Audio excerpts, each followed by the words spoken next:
Suportado naman ni Vice President Sara Duterte ang panukalang batas ng kapatid na si Davao 1st District Representative Paulo Duterte na nire-require ang mga opisyal ng gobyerno na sumailalim sa mandatory random drug testing. Sa isang panayam, sinabi ni VP Sara na makakatulong ang drug test upang matiyak na ang mga opisyal ng pamahalaan ay nasa kanilang tamang pag-iisip.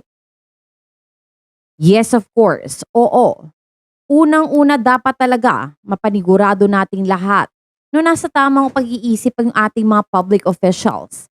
Kasama na din ako doon, ayon kay VP Sara.